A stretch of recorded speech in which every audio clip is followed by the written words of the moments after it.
ఈరోజు మరి ప్రపంచంలో ప్రతి సంవత్సరం కొన్ని ప్రత్యేకమైనటువంటి దినాలు అనేటువంటివి నియమించబడ్డాయి. అంతకుముందు రోజుల్లో ఇట్లాంటి దినాలు జరుపుకునేవాళ్ళు కాదు. అసలు ఏ రోజు ఏంటో అనేది కూడా ప్రజలకి తెలియదు. అయితే కొన్ని ప్రత్యేకమైనటువంటి దినాలు, మదర్స్ డే అని, ఫాదర్స్ డే అని, మే డే అని, ఎయిడ్స్ డే అని, పాస్టర్స్ డే అని, ఇట్లా రకరకాల దినాలు కొన్ని ప్రత్యేకంగా వాలంటీర్ డేస్ అని ఇట్లాగా నియమించుకున్నారు. అలా నియమించటం వలన మానవ జాతి కొన్ని విలువలు అనేటువంటివి అర్థమైనాయి. ఎందుకంటే ఆ దినాల్లో ఉన్నటువంటి ప్రత్యేకత, దాని వెనక ఉన్నటువంటి బ్యాక్గ్రౌండ్ హిస్టరీ, ఇవన్నీ మనుషులు జ్ఞాపకం చేసుకున్నప్పుడు వాటికంటూ కొన్ని విలువలు అనేవి ఏర్పడ్డాయి. అటువంటి వాటిలో ఒకటి ఈ ఫాదర్స్ డే. ఫాదర్స్ డే అంటే తండ్రుల దినోత్సవము అని అర్థం. తండ్రుల దినోత్సవం గురించి గతంలో కూడా మనం అనేక విషయాలు చరిత్రపరమైనటువంటివి విన్నాం. మరి ఫాదర్స్ డే అనేటువంటి దాంట్లో ఫాదర్ ఆఫ్ నేషన్ అని, ఫాదర్ ఆఫ్ బిలీవర్స్ అని, అలాగనే ఫాదర్ ఆఫ్ థియరీస్ అని, ఫాదర్ ఆఫ్ కల్ట్స్ అని, ఇట్లా కొన్ని ఇన్వెంటర్స్ కనిపెట్టినటువంటి వారిని గురించి, ఫాదర్ ఆఫ్ రిలీజియన్, మత పితామహులు, ఇట్లా రకరకాల వాటిని గురించి గతంలో మనం జ్ఞాపకం చేసుకోవడం జరిగింది. మళ్ళీ ఇప్పుడు వాటన్నిటిని కూడా మనం వివరంగా చెప్పుకోం. కానీ ఫాదర్స్ డే సమయంలో ముగ్గురు తండ్రులను గురించి సహజంగా మనం చూస్తాం.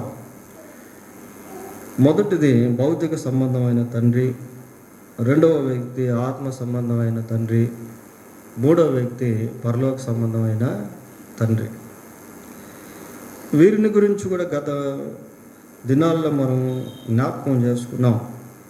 కాబట్టి ఈ రాత్రి మరి భౌతిక తండ్రిని గురించి కానీ, ఆత్మీయ తండ్రిని గురించి కానీ కాకుండా పరలోకపు తండ్రిని గురించి కొన్ని విషయాలు మనం దేవుని వాక్యంలో నుండి ధ్యానం చేద్దాం. మరి ముఖ్యంగా 3 ముఖ్యమైనటువంటి విషయాలు పరలోకపు తండ్రిని గురించిన అధ్యాయాన్ని మనం కలిగి ఉంటాం. ప్రియులారా, ఏంటి 3 ముఖ్యమైనటువంటి విషయాలు అని అంటే, who is the heavenly father?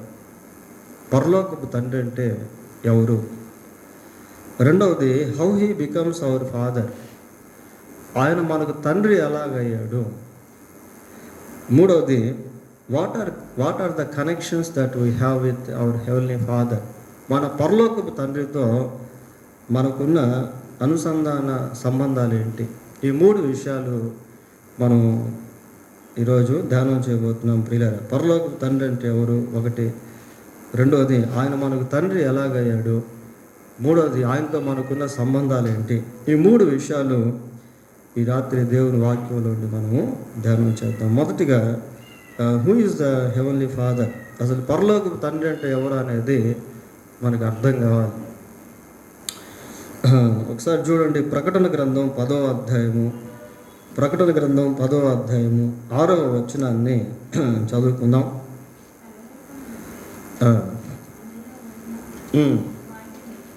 పరలోకమును అందులో ఉన్న వాటిని, భూమిని అందులో ఉన్న వాటిని, సముద్రమును అందులో ఉన్న వాటిని సృష్టించి యుగయుగములు జీవించుచున్నవాడు అనుకోండి. దేవుని గురించి ఇక్కడ మనం చూస్తూ ఉన్నాం. పరలోకమును అందులో ఉన్న వాటిని. పరలోకమును ఎవరు సృష్టించారు అంటే దేవుడు సృష్టించాడు. పరలోకంలో ఉన్నవేంటి అని అంటే, పరలోకంలో దేవదూతలు ఉన్నారు. ఆ దేవదూతల్లో వర్గాలు ఉన్నాయి. శరాపులు, కెరూబులు, సన్నిధూతులు, దేవుని సైనిక సమూహము, ఇట్లా different kinds of gods angels వివిధ రకాల దేవుని దూతలు, పరలోకంలో సింహాసనం, ఇంకా పరలోకంలో ఏమేమి ఉన్నాయో, పరలోకంలో మందసం కూడా ఉన్నట్టు ప్రకటన గ్రంథంలో మనం చూస్తాం. ప్రత్యక్షపు గుడారపు నమూనా పరలోకం నుండి దేవుడు భూమి మీద అలాగ చేయాలని మోషేకు ఆజ్ఞాపించాడు. సో పరలోకంలో ఉన్న వాటన్నిటినీ, అంటే పరలోకాన్ని, పరలోకంలో ఉన్న వాటన్నిటినీ కూడా ఎవరు సృష్టించాడు? దేవుడు సృష్టించాడు. మనం ఈ భూమి మీద మాత్రమే ఫాదర్స్ గురించి మాట్లాడినప్పుడు ఫాదర్ ఆఫ్ నేషన్ అని, ఫాదర్ ఆఫ్ పీపుల్ అని, ఫాదర్ ఆఫ్ థియరీస్ అని, ఫాదర్ ఆఫ్ బిలీవర్స్ అని ఇట్లాగ మనం మాట్లాడుకుంటాం. ఇప్పుడు పరలోకం గురించి మాట్లాడుకున్నట్లయితే పరలోకానికి సంబంధించినవన్నీ ఆయనే సృష్టించాడు కనుక వాటన్నిటికి కూడా ఆయనే మూలకారకుడు అని మనం గుర్తించాలి. ఇంకా ఏమని చదువుతున్నాం? భూమిని, అందులో ఉన్న వాటిని, అంటే ఆదియందు దేవుడు భూమి ఆకాశములను సృజించెను. ఇప్పుడు మనం నివసిస్తున్నటువంటి భూమి పైన ఎంతోమంది పితామహులు ఉన్నారు, మూలకారకులు ఉన్నారు. అయితే అందరికంటే మూలకారకుడు ఎవరు అంటే దేవుడే. భూమిని, వాటిలో ఉన్న వాటన్నిటిని కూడా ఎవరు సృష్టించాడు? దేవుడే సృష్టించాడు. So he is the father of everything. భూలోకంలో ఉన్న వాటన్నిటికి కూడా ఆయనే తండ్రి, లేక ఆయనే కర్త అని మనం గుర్తించాలి. ఇంకా ఏమని చదువుతున్నాం? సముద్రమును, అందులో ఉన్న వాటిని సృష్టించి. చూడండి, సముద్రంలో ఉన్న వాటిని ఎవరు సృష్టించలేదు, దేవుడు ఒక్కడే సృష్టించాడు. కనుక అటు పరలోకముల గురించి, ఇటు భూమిని గురించి, సముద్రం గురించి ఆలోచన చేసినప్పుడు వాటిని, వాటిలో ఉన్న సమస్తాన్ని ఆయనే సృష్టించాడు. ఇంకా ఏమని చెబుతున్నాము? యుగయుగములు జీవించుచున్న ఈ లోకంలో ఎంతమంది మేధావులుగా ఉన్నటువంటి వాళ్ళు అయినా, పేరు ప్రఖ్యాతులు కలిగినటువంటి వాళ్ళు అయినా కొంతకాలమే జీవించిన తర్వాత చనిపోతారు. కానీ పరలోకపు తండ్రి ఎలాంటి వాడు అని అంటే he is deathless God, he is deathless father. మరణము లేనటువంటి దేవుడు, సృష్టికర్త. పరలోకపు తండ్రికి మరణం అనేటువంటిది లేదు. ఆయన ద్వారానే సమస్తము సృష్టింపబడ్డాయి. దీన్ని మనం మొదటిగా గుర్తుంచుకోవాలి. పోతే రెండవదిగా, how he becomes our father. ఆయన మనకు తండ్రి ఎలాగయ్యాడు, ఇది చాలా ప్రాముఖ్యం ప్రియులారా. మనం ఈ రాత్రి పరలోకపు తండ్రిని కూర్చున్న అధ్యాయాన్ని కలిగి ఉన్నాం. How he becomes our father, ఆయన మనకు తండ్రి ఎలాగయ్యాడు అనే ప్రశ్న వేసుకుంటే దీంట్లో రెండు జవాబులు మనం గమనించాలి. మొదటిది 100వ కీర్తన 3వ వచనం చదువుదాం. 100వ కీర్తన 3వ వచనం. యెహోవాయే దేవుడని తెలుసుకోండి, ఆయనే మనలను పుట్టించును, మనము ఆయన వారం. చాలు, ఆయనే మనలను పుట్టించును. మనలను అంటే ప్రపంచంలో ఉన్న ప్రతి మనిషిని కూడా దేవుడే పుట్టించాడు ప్రియుల. ఇది భౌతికంగా మనం ఆలోచన చేసినప్పుడు కనిపించేటువంటి నగ్న సత్యం. అందరినీ కూడా ఆయనే సృష్టించాడు కనుక ఆయన తండ్రి అని మనము చెప్పుకోవచ్చు. పోతే రెండవదిగా దీంట్లోనే 53వ అధ్యాయం యెషయా గ్రంథం 10వ వచనం చూడండి. యెషయా గ్రంథం 53వ అధ్యాయం 10వ వచనం.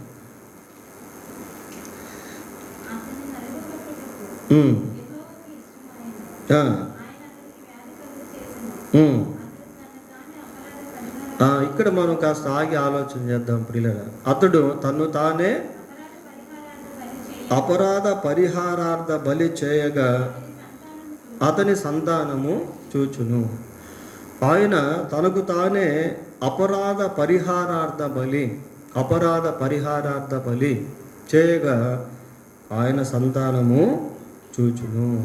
ఆయన సంతానము అంటే ఇక్కడ ఆయన తండ్రిగా కనిపిస్తున్నాడు ప్రియులారా. ఆయన తనకు తానే ఏం బలి చేశాడట? అపరాధ పరిహారార్థ బలి. అంటే ఆయన ఏమీ అపరాధం చేయలేదు, ఆయన ఏమీ పాపం చేయలేదు, కానీ ఆయన సంతానము నిమిత్తము, అంటే మనం ఇందాక 100వ కీర్తన 3వ వచనంలో చదువుకున్నాం కదా, ఆయన ద్వారా సృష్టింపబడినటువంటి ఆయన సంతానము నిమిత్తము, లేక ఆ సంతానము చేసినటువంటి పాపము నిమిత్తము అపరాధ పరిహారార్థ బలిని ఒక తండ్రిగా దేవుడు చేశాడు. వై ఇట్ నీడెడ్, ఎందుకు ఇది అవసరం? ఈ అపరాధ పరిహారార్థ బలి ఎందుకు అని అంటే, ఇది చేయకపోతే మానవుడు ఎప్పుడు కూడా దేవుణ్ణి తండ్రి అని పిలవలేడు ప్రియులారా. ఒకవేళ మనం భౌతికంగా పిలవచ్చేమో, కానీ ఈ అపరాధ పరిహారార్థ బలిని గూర్చిన అవగాహన లేకుండా we can't call God as our father. దేవుణ్ణి మనము తండ్రి అని పిలవలేము ప్రియులారా. సో కాబట్టి ఈ అపరాధ పరిహారార్థ బలి సమస్త మానవాళి నిమిత్తం యేసుక్రీస్తు ప్రభు చేయుట వలన ఆయన మనిషికి తండ్రిగా మారాడు, పరలోకపు తండ్రిగా మారాడు. పోతే మూడవదిగా, what are the connections we have with our heavenly father? పరలోకపు తండ్రితో మనకున్నటువంటి సంబంధాలు ఏంటి? ఇది చాలా ఇంపార్టెంట్ ప్రియులారా. ఇది చాలా ప్రాముఖ్యమైనటువంటి ప్రశ్న. పరలోకపు తండ్రితో మనకున్నటువంటి సంబంధాలు ఏంటి? పరలోకపు తండ్రి ద్వారా మనకు అనేకమైనటువంటి ఆశీర్వాదాలు ఉన్నాయి, ఆధిక్యతలు ఉన్నాయి, ఆయన యందు బాధ్యతలు అనేవి కూడా ఉన్నాయి.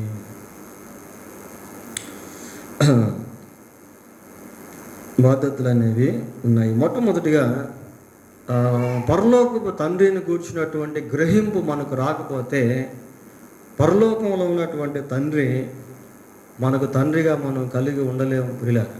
ఈ గ్రహింపు అనేటువంటిది చాలా ఇంపార్టెంట్. ఈ రోజుల్లో ప్రపంచాన్ని మనం గమనించినట్లయితే భౌతిక సంబంధమైన తండ్రులు ఉన్నారు, కానీ పరలోక సంబంధమైనటువంటి తండ్రి అందరికీ లేడు ప్రియులారా.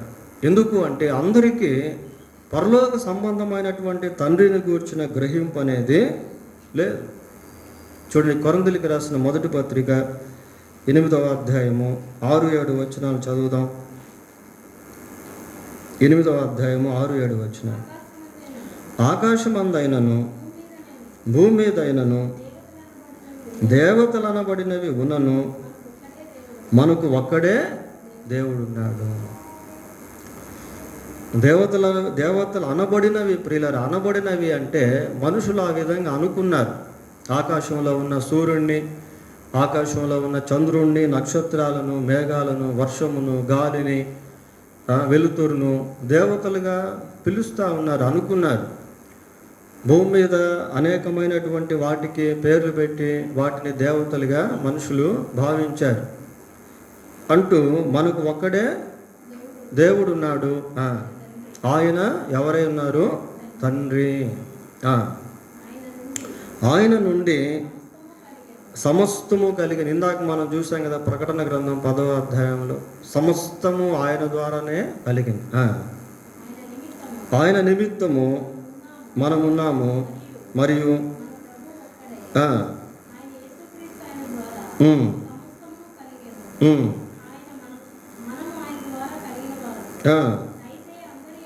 అయితే అందరి యందు ఈ జ్ఞానము లేదు. ఇది ఇంపార్టెంట్ ప్రియులారా. లోకంలో ఉన్న మనుషులు అందరూ కూడా ఒకే దేవుని చేత సృష్టింపబడ్డారు. లోకంలో ఉన్న మనుషులందరికీ కూడా దేవుడు తండ్రిగా ఉన్నాడు, కానీ అందరికీ జ్ఞానం అనేది లేదు. కాబట్టి మనుషులు ఏం చేస్తున్నారు? చూడండి, ఇర్మియా గ్రంథం 2వ అధ్యాయము, ఇర్మియా గ్రంథం 2వ అధ్యాయం 26వ వచనం చదువుదాం. 2:26.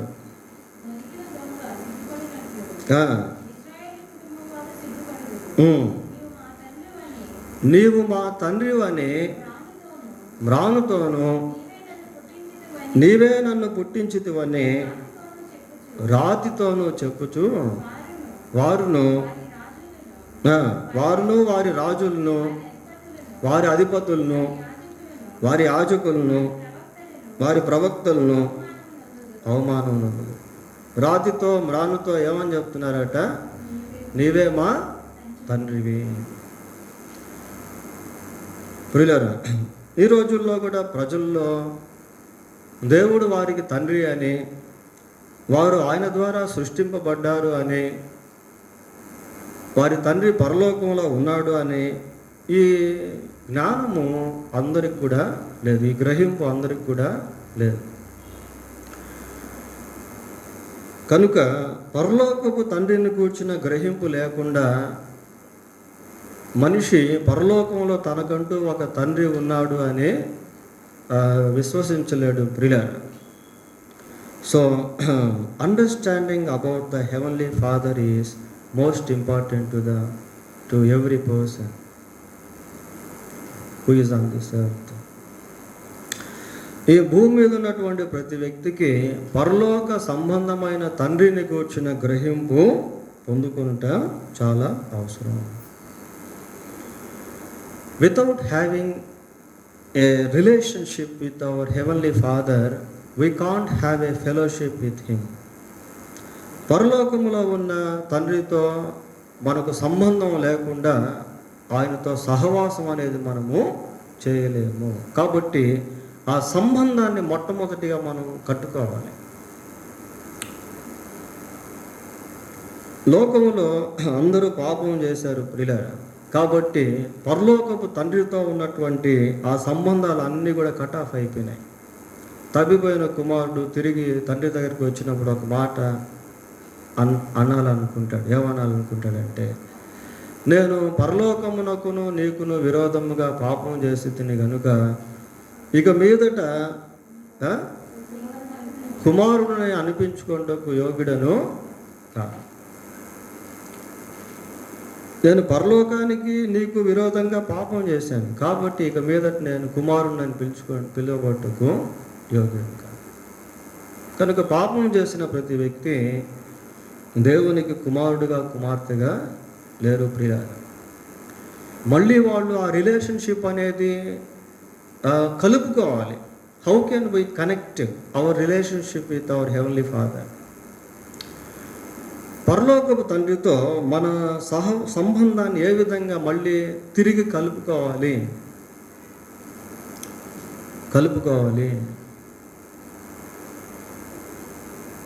తిరిగి కలుపుకోవాలి అంటే, ఇందాక మనం యెషయా గ్రంథం 53వ అధ్యాయం 10వ వచనంలో ఆయన తనకు తానే అపరాధ పరిహారార్థ బలి చేయగా ఆయన సంతానము చూచును. తండ్రి చేసినటువంటి అపరాధ పరిహారార్థ బలిని గురించిన గ్రహింపు పిల్లలు పొందుకొని విశ్వసించినప్పుడు తండ్రితో వారికి మళ్ళీ ఆ సంబంధం అనేది ఏర్పడుతుంది. యోహాను సువార్త 1వ అధ్యాయం 12వ వచనం చదువుదాం. 1వ అధ్యాయం 12వ వచనం. తన్ను ఎందరు అంగీకరించురో వారికి అందరికీ, అనగా తన నామమునందు విశ్వాసముంచిన వారికి దేవుని పిల్లలగుటకు ఆయన అధికారం అనుగ్రహం. అంటే మన నిమిత్తము లేక మన పాప పరిహారార్థ నిమిత్తము బలి అయినటువంటి యేసుక్రీస్తునందు ఎప్పుడైతే విశ్వాసం ఉంచుతామో అప్పుడు మనం దేవుని పిల్లలుగా మారుతాం. అంతవరకు దేవుని పిల్లలుగా అయ్యే అవకాశం అనేది లేదు ప్రియులారా. మనం దేవుని ద్వారా సృష్టింపబడినటువంటి వాళ్ళమే. 100వ కీర్తన 3వ వచనం ప్రకారము లోకంలో ఉన్న మనుషులందరూ కూడా ఒకే దేవుని చేత సృష్టింపబడ్డారు. కానీ అందరూ కూడా ఆయన తండ్రి అనేటువంటి గ్రహింపు అనేది అందరిలో లేదు. ఎప్పుడైతే యేసుక్రీస్తు యొక్క రక్తం క్రిందకు వస్తారో, యేసుక్రీస్తునందు విశ్వాసం ఉంచి పాప క్షమాపణ పొందుతారో, ఆ తెగిపోయినటువంటి కనెక్షన్స్ అన్నీ కూడా మళ్ళీ జాయిన్ అయిపోతాయి. దేవునితో మానవునికి ఉండి తెగిపోయినటువంటి ఆ సంబంధ బాంధవ్యాలు అన్నీ కూడా తిరిగి రీకనెక్ట్ అవుతాయి. దాన్నే అనుసంధానం అంటారు, సంధి చేయుట అని అంటారు. ప్రియులారా, యేసుక్రీస్తునందు మనం ఎప్పుడైతే విశ్వాసం ఉంచామో తిరిగి మళ్ళీ మనకు పరలోక సంబంధమైన పరలోకపు తండ్రితో సహవాసం అనేటువంటిది ఏర్పడింది. ఇప్పుడు దేవుడు మనకు తండ్రి అయిపోయాడు, మనం ఆయన కుమారులు కుమార్తెలుగా మారిపోయాం. అయితే ఈ భూలోకంలో ఆయన కుమారులుగా కుమార్తెలుగా ఏ విధంగా జీవించాలి, ఇది కూడా మనము నేర్చుకోవాలి ప్రియులారా. దేవునితో మనకున్నటువంటి సంబంధ బాంధవ్యాలు ఏంటి, దేవుడు ఎటువంటి ఆధిక్యత ఆశీర్వాదాన్ని మనకు అనుగ్రహించాడు, వీటిని గురించి కూడా మనకు గ్రహింపు అనేది కావాలి. మొట్టమొదటిగా యోహాను రాసిన మొదటి పత్రిక 1వ అధ్యాయము 3వ వచనం ఒకసారి చూడండి.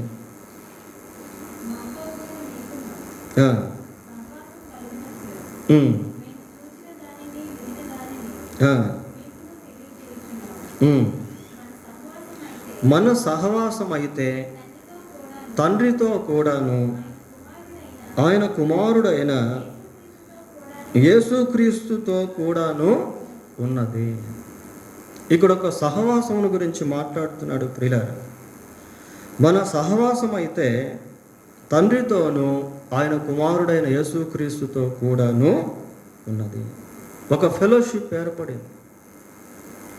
ఎవరితో అంటే పరలోకపు తండ్రితో. ప్రియులారా, మనము యేసుక్రీస్తునందు విశ్వాసం ఉంచేటువంటి ఆ ప్రక్రియ అంత సులభమైనది కాదు.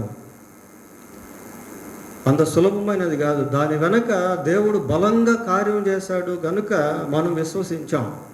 ఫర్ ఎగ్జాంపుల్, చదవక్కర్లేదు కానీ అపోస్తుల కార్యం 16వ అధ్యాయంలో లూదియ దేవుని వాక్యం వింటున్నప్పుడు అక్కడ ఒక మాట రాయబడి ఉంది. ఏమని రాయబడి ఉంది? ప్రభువు ఆమె హృదయమును తెరిచెను గనుక పౌలు చెప్పిన మాటల యందు ఆమె లక్ష్యం ఉంచెను. అంటే ఈరోజు మనం దేవుని సువార్త యందు లక్ష్యం ఉంచాము అంటే దేవుడు మన హృదయాన్ని తెరిచాడు. అందుకే మనం సువార్త యందు లక్ష్యం ఉంచాం, యేసుక్రీస్తునందు విశ్వాసం ఉంచాం. అంటే దేవుని కార్యం మనలో బలంగా జరగడం వలన మనం విశ్వసించి ఆయన కుమారులకు కుమార్తెలుగా మార్చబడ్డాం. అలాగే కొరింథీయులకు రాసిన 2వ పత్రిక 4వ అధ్యాయం 4వ వచనంలో ఏమని రాస్తున్నారు? క్రీస్తు సువార్త ప్రకాశమాన వారికి ప్రకాశింపకున్నట్లు యుగ సంబంధమైన దేవత అవిశ్వాసులైన వారి మనోనేత్రాలకు గురుడితనం కలుగు చేసెను.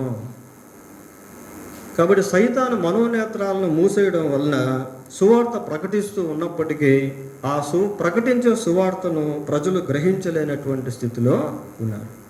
ఈ మనోనేత్రాలు తెరవాలి. మనం మనోనేత్రాలను తెరుచుకోలేము ప్రియులారా. అక్కడ కూడా దేవుడే కార్యము చేశాడు. ఒకసారి అది కూడా చూడండి. ఎఫెసీ పత్రిక 1వ అధ్యాయం 17వ వచనం. 1వ అధ్యాయం 17వ వచనం. మరియు మీ మనోనేత్రములు వెలిగింపబడినందున, చాలా వెలిగింపబడినందున, వెలిగింపబడుట అనేది ప్యాసివ్ వాయిస్ అన్నమాట. మన మనోనేత్రాలను ఆయన వెలిగించాడు కాబట్టి మనం ఆ అంధకార సంబంధమైన స్థితిలో నుంచి బయటకు వచ్చాం. యుగ సంబంధమైనటువంటి దేవత బంధకాలలో నుంచి బయటకు వచ్చాం, సంఖ్యలలో నుండి బయటకు వచ్చాం. దేవుడు మన హృదయాన్ని తెరవటం వలన సువార్త యందు లక్ష్యం ఉంచాం, యేసు ప్రభునందు విశ్వాసం ఉంచి ఇప్పుడు ఆయన బిడ్డలుగా మార్చబడ్డాం. ఇవన్నీ అన్సీన్ ప్రాసెస్ ప్రియులారా, కనపడకుండా అదృశ్య రూపంగా జరిగినటువంటి కార్యాలు. ఈరోజు మనం విగ్రహాలను విడిచిపెట్టి జీవం గల దేవుని సేవిస్తున్నాం. కారణం ఏంటంటే దీని వెనక ఇవన్నీ దేవుడు చేశాడు. దీంట్లో మన గొప్పతనం ఏమీ లేదు. సరే, మొత్తం మీద ఎప్పుడైతే మనం ప్రభువునందు విశ్వాసం ఉంచామో మనకంటూ ఒక సహవాసం ఏర్పడింది. ఎవరితో? తండ్రితో, ఆయన కుమారుడైన యేసుక్రీస్తుతో సహవాసం ఏర్పడింది. ఈ సహవాసంలో మనకెంతో నెమ్మది, ప్రశాంతత అనేది ఉంది ప్రియులారా. ఈ గందరగోళాలు, భయాలు, ఆందోళనలు ఇంకేమి లేవు. యేసుక్రీస్తునందు ఎప్పుడైతే విశ్వాసం ఉంచుతామో మన హృదయంలో గొప్ప సమాధానం అనేది వచ్చేస్తుంది. దేవుని యొక్క సహవాసంలో ఆ సమాధానాన్ని మనం అనుభవించే వారంగా ఉంటాం. యోబు గ్రంథం 22వ అధ్యాయం 21వ వచనం చూడండి. 22-21. ఆయనతో సహవాసము చేసిన యెడల నీకు సమాధానము కలుగును, అలాగనే నీకు మేలు కలుగు. బ్లెస్సింగ్స్ ప్రియులారా. ఆయనతో నీవు సహవాసం చేసిన ఏం కలుగుతుంది?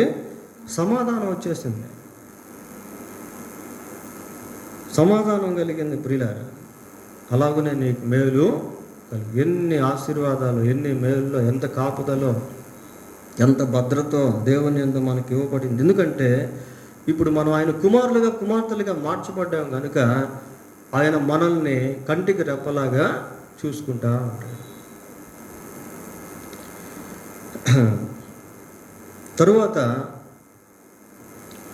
మరి పరలోకంలో ఉన్నటువంటి దేవుడు ఎలాంటి వాడు అంటే, ఎవరు సమీపింపరాని తేజస్సులో ఆయన మాత్రమే వసిస్తూ ఉంటాడు.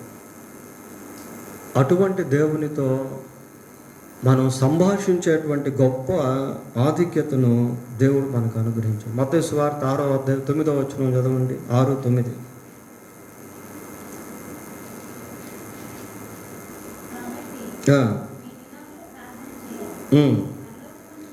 పరలోకమందున్న మా తండ్రి. ప్రియులారా, మనం ఆదివారం రోజు బెనడిక్షన్కి ముందు ఊరికే పరలోకం ఉందా మా తండ్రి నీ నామం అట సింపుల్గా ప్రార్థన చేస్తాం.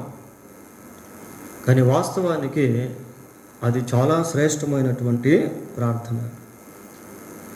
పరలోకమందున్న మా తండ్రి, పరలోకమందున్న మా తండ్రి అంటే పరలోకమందున్నటువంటి తండ్రితో మాట్లాడేటువంటి ఆ గొప్ప ఆధిక్యతను దేవుడు మనకిచ్చాడు.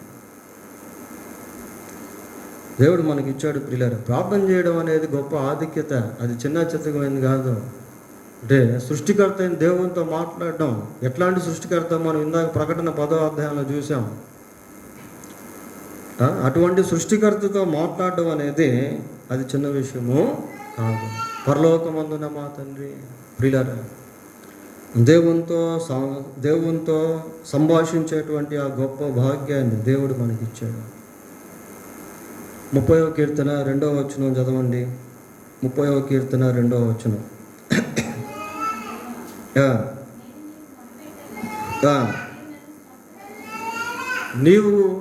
నేను నీకు మొరపెట్టగా నీవు నన్ను స్వస్థపరచుతు.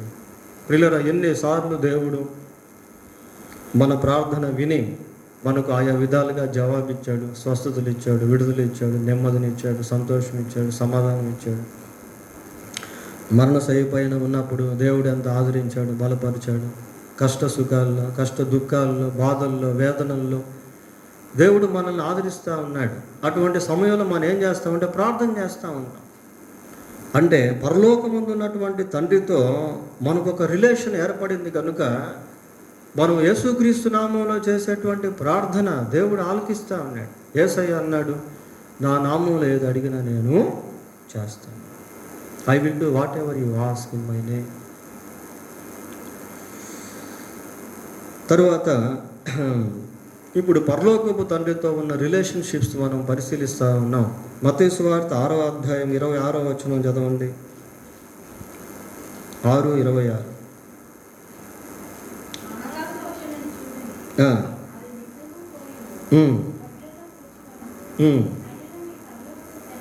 అయినను మీ పరలోకపు తండ్రి వాటిని పోషించుచున్నాడు, మీరు వాటికంటే బహుశ్రేష్ఠులు కారా. ఇక్కడ సందర్భము భౌతిక సంబంధమైనటువంటి అవసరతలను గురించి యేసు ప్రభు మాట్లాడుతూ ఉన్నాడు. మీ పరలోకపు తండ్రి వాటిని పోషించుచున్నాడు, వాటికంటే మీరు బహుశ్రేష్ఠులు కారా. Dependence of God, depending on God. దేవునిపై ఆధారపడటం. ప్రియులారా, 32వ వచనం చదవండి అదే అధ్యాయంలో. ఇవన్నీ మీకు కావాలని ఎవరికి తెలియనట? మీ పరలోకపు తండ్రికి తెలియదు. ప్రియులారా, పరలోకపు తండ్రితో ఉన్న ఆ రిలేషన్షిప్ ఎలాంటిది అంటే మనమేదో పరలోకానికి వెళ్ళిన తర్వాత అనుభవించేది కాదు. ఈ భూమి మీద ఉన్నప్పుడు కూడా దేవుడు మన అవసరతలు ఎరిగినటువంటి వాడిగా, ఆయన వాటిని తీర్చేటువంటి వాడిగా, వాటి నిమిత్తం మనం దేవునిపై ఆధారపడేటువంటి వారముగా ఉండాలి అనేది ఇక్కడ మనము చూస్తాం. డిపెండింగ్ ఆన్ గాడ్, దేవునిపై ఆధారపడుట. అంటే ఇవన్నీ మనం చేయాల్సినటువంటివి ప్రియులారా. తర్వాత మత్తయి సువార్త 5వ అధ్యాయం 16వ వచనం చూడండి. 5:16. మనుషులు మీ సత్క్రియలను చూచి పరలోకమందున్న మీ తండ్రిని, ఆ రిలేషన్షిప్ చూస్తున్నారా? అంటే దేవునితో మనకు ఎప్పుడైతే ఈ సహవాసం ఏర్పడిందో మనం ఏ విధంగా జీవించాలనే ఆ బాధ్యతలు, మనకు ఇవ్వబడినటువంటి ఆధిక్యతలు ఇవన్నీ మనం గమనిస్తూ ఉన్నాం ప్రియులారా. మనుషులు మీ సత్క్రియలను చూచి పరలోకమందున్న మీ తండ్రిని మహిమపరచునట్లు వారి ఎదుట మీ వెలుగును ప్రకాశింపనీయండి. Living among the people for sake of God. ప్రజల మధ్య దేవుని నిమిత్తము జీవించుట, మనుషుల మధ్య దేవుని ఒప్పుకునేటువంటి జీవితము, మనుషుల మధ్య సత్క్రియలను కలిగి జీవించుట, ఇవన్నీ ఈ భూమి మీద పరలోకపు పిల్లలుగా, కుమారులుగా, కుమార్తెలుగా మనం చేయవలసినటువంటి కార్యాలుగా వీటిని చూస్తాము. పేతురు రాసిన మొదటి పత్రిక 2వ అధ్యాయం 12వ వచనం, 2:12. పేతురు రాసిన మొదటి పత్రిక 2:12. అన్యజనులు మిమ్మును ఏ విషయంలో దుర్మార్గులను దూషింతురో ఆ విషయములో వారు మీ సత్క్రియలను చూచి వాటిని బట్టి దర్శన దినమున దేవుని మహిమపరచునట్లు వారి మధ్యను మంచి ప్రవర్తన గలవారై ఉండవలనని మిమ్మును బతిమాలుకొనుచున్నాను. అన్యజనుల మధ్య ప్రియులారా, అన్యజనులు మిమ్మల్ని ఏ విషయంలో దుర్మార్గులను దూషిస్తారు. అన్యజనులు మనం సత్క్రియలు చేస్తున్నా కూడా అన్యజనులు ఏం చేస్తారు? దూషిస్తారు, ద్వేషిస్తారు. వాళ్ళతో పాటు మనం కూడా రాజీ పడిపోయి వాళ్ళు చేస్తున్నట్టుగా మనం చేస్తే అంత దూషణ, అంత ద్వేషం అనేది ఉండదు. మనం ప్రత్యేకింపబడినటువంటి వారం కనుక వారి మధ్య దేవుని కొరకు జీవిస్తున్నాం కనుక వాళ్ళు ద్వేషిస్తారు, దూషిస్తారు. అయినప్పటికీ ఒకరోజు వాళ్ళే సిగ్గుపడతారు. దూషింతురు ఆ విషయంలో వారు మీ సత్క్రియలను చూచి వాటిని బట్టి దర్శన దినమున దేవుని మహింపరచునట్లు వారి మధ్యను మంచి ప్రవర్తన గలవారై ఉండవలనని మిమ్మును అన్యజనుల మధ్య మంచి ప్రవర్తన కలిగి జీవించడం ప్రియులారా. As children of God, we should live with good deeds among the gentle people. అన్యజనుల మధ్య మరి సత్క్రియలను కలిగి దేవుని బిడ్డలుగా జీవించుట. అలాగనే మత్తయి సువార్త 5వ అధ్యాయం 44వ వచనం, 5:44. నేను మీతో చెప్పున్నదేమనగా మీరు పరలోకమందున్న మీ తండ్రి కుమారులై ఉండునట్లు మీ శత్రువులను ప్రేమించుండి మిమ్మల్ని హింసించు వారి కొరకు ప్రార్థన చేయండి. యాజ్ చిల్డ్రన్ ఆఫ్ గాడ్ ప్రియులారా, దేవుని పిల్లలుగా మీరు మీ పరలోకపు తండ్రి కుమారులై ఉండునట్లు మీ శత్రువులను ప్రేమించండి, మిమ్మల్ని హింసించే వారి కొరకు ప్రార్థన చేయండి. ఇవి మన పాత్రలు, roles of our lifestyle, మన జీవన విధానంలో నిర్వహించవలసినటువంటి పాత్రలు ప్రియులారా. ఈ క్షమాగుణం, శత్రువులను కూడా ప్రేమించేటువంటి స్థితి, ఇది చిన్న విషయాలు కాదు ఇవి. But God will help us. దేవుడు మనకు సహాయము చేస్తాడు ప్రియులారా. అలాగనే హెబ్రీ పత్రిక 12వ అధ్యాయం 5వ వచనం చదవండి. ఇది కూడా చాలా ముఖ్యమైన విషయం. 12:5. నా కుమారుడా,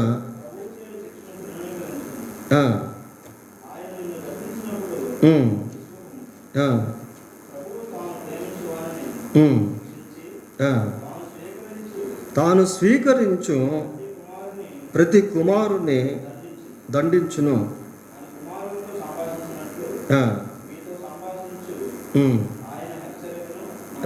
చాలు. ప్రభువు చేయు శిక్షను తృణీకరింపకము, ఆయన నిన్ను గద్దించినప్పుడు విసుకకము. ప్రభువు తాను ప్రేమించు వారిని శిక్షించి తాను స్వీకరించి ప్రతి కుమారుని దండించును.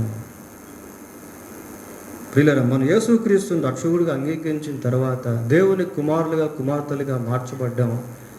దేవుడు కూడా మనల్ని సరిచేసేదానికి, మనల్ని దిద్దేదానికి, మనల్ని క్రమపరిచేదానికి, మనం ఏదైనా ప్రభువుకు విరోధంగా జీవించినప్పుడు తిరిగి మళ్ళీ మనల్ని సరిచేసేదానికి గద్దిస్తాడు, శిక్షిస్తాడు.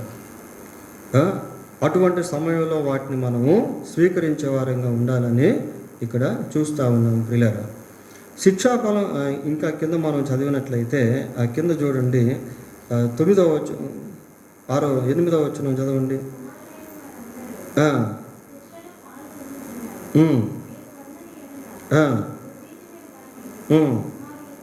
చాలు.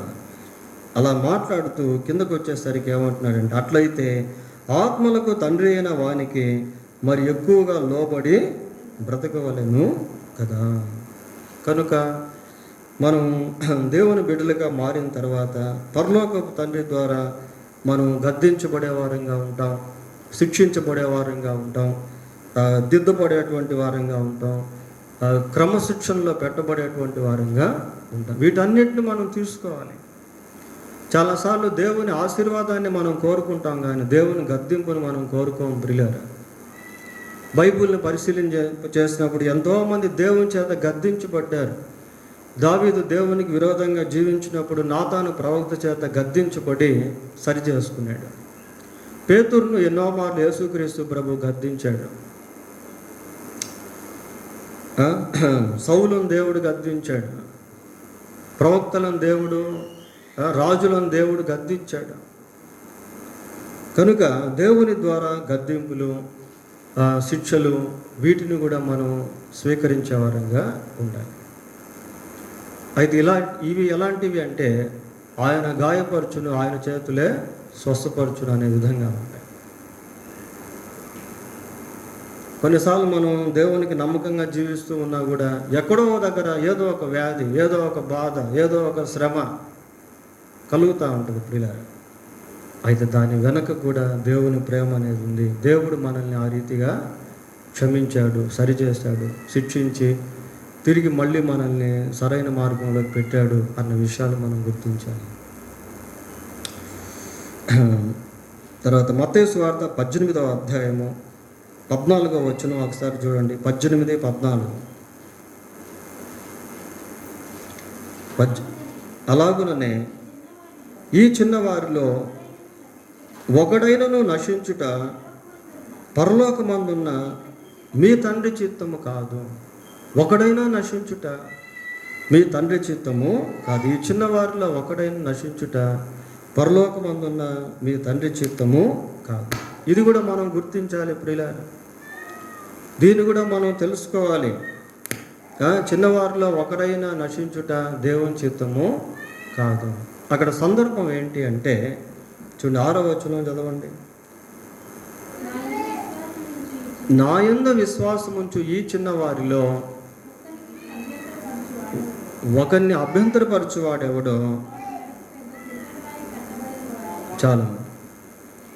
నా యందు విశ్వాసముంచు ఈ చిన్నవారిలో అంటే వయసు కాదు ఇక్కడ ప్రియులారా, యేసుక్రీస్తునందు విశ్వాసం ఉంచే స్థితిలో ఉన్న వారి విషయంలో పరలోక సంబంధమైనటువంటి కుమారులుగా కుమార్తెలుగా మనం చాలా జాగ్రత్తగా వాళ్ళని డీల్ చేయాలి. అప్పుడప్పుడే దేవుని నమ్ముకుంటూ ఉంటారు కదా, వారికి ఎక్కడ అభ్యంతరం రాకుండా, వాళ్ళు మళ్ళీ మిస్లీడ్ అయిపోకుండా, విశ్వాసం తొలగిపోకుండా జాగ్రత్త పడాలి. పౌలు అంటాడు కొరింథీ పత్రికలో, ఏమంటాడంటే, నా సహోదరులకు అభ్యంతరం కలగకుండానట్లు నేను మాంసం తినుట మానేస్తాను అంటాడు. అంటే దేవుల్లో కొత్తగా వస్తున్నటువంటి వారి విషయంలో మనం చాలా జాగ్రత్తగా ఉండాలి. వాళ్ళ ఆత్మల విషయంలో జాగ్రత్తగా ఉండాలి. వాళ్ళని ఎక్కడ అభ్యంతరపరచకూడదు. మనల్ని బట్టి వాళ్ళు ఎక్కడ దేవునిలోంచి వెళ్ళిపోకూడదు, విశ్వాసం తొలగిపోకూడదు, దేవుని సన్నిధికి రావడం ఆగిపోకూడదు. ప్రభువునందు విశ్వాసం ఉంచేటువంటి ఆ చిన్న బిడ్డల్లో ఎవరిని కూడా అభ్యంతర పరచొద్దు అని. చివరిగా అంటే దేవుడు మనకు పరలోకపు తండ్రిగా, మనం ఆయన బిడ్డలుగా జీవించే జీవితాన్ని గురించి ఇక్కడ ధ్యానం చేస్తూ ఉన్నాం. చివరిగా మత్తయి సువార్త 10వ అధ్యాయము 7వ వచనం చదువుతాం. పరలోక రాజ్యము సమీపించి ఉన్నదని ప్రకటించండి. పరలోక రాజ్యం సమీపించి ఉన్నదని ప్రకటించండి. ప్రియులారా, మనం ఎప్పుడైతే యేసు ప్రభునందు విశ్వాసం ఉంచామో పరలోక సంబంధమైనటువంటి వారముగా మారాం. పరలోక సంబంధమైన కుమారులుగా, కుమార్తెలుగా మారాం.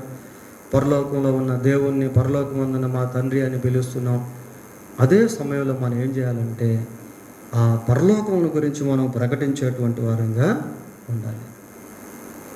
ఇంకొంచెం వివరణాత్మకంగా దీని గురించి మనం, అంటే ఇక్కడ కేవలం పరలోక రాజ్యమును ప్రకటించండి అని చూస్తున్నాం. ఇంకొంచెం దాన్ని మార్కు సువార్త 1వ అధ్యాయం 14వ వచనానికి వెళ్ళి కొంచెం వివరాలు చదువుదాం. 1వ అధ్యాయం 14. కాలము సంపూర్ణమై ఉన్నది, దేవుని రాజ్యం సమీపించి ఉన్నది, మారు మనసు పొంది సువార్తను నమ్మండి. ఇది ప్రకటన చేయాలి ప్రియులారా. కాలం సంపూర్ణమై ఉన్నది, దేవుని రాజ్యము సమీపించినది, మారు మనసు పొంది సువార్తను నమ్మండి. కాబట్టి దేవుని రాజ్యం గురించి, మారు మనసును గురించి, సువార్తను గురించి ప్రకటించుట అనేది పరలోకపు కుమారులుగా, కుమార్తెలుగా మనకు ఆ బాధ్యత అనేది ఉంది అన్న సత్యం ఇక్కడ జ్ఞాపకం చేయబడతాం. ఈ రీతిగా పరలోకపు తండ్రిని గురించి, ఆయనతో మనకున్నటువంటి సత్సంబంధాలను గురించి, ఆయన యందు మనకున్నటువంటి బాధ్యతల గురించి కొన్ని విషయాలు మాత్రమే మనం ధ్యానం చేస్తాం. దేవుడు తన వాక్యాన్ని దీవించునుగాక. ప్రార్థన చేసుకుందాం. ప్రార్థన.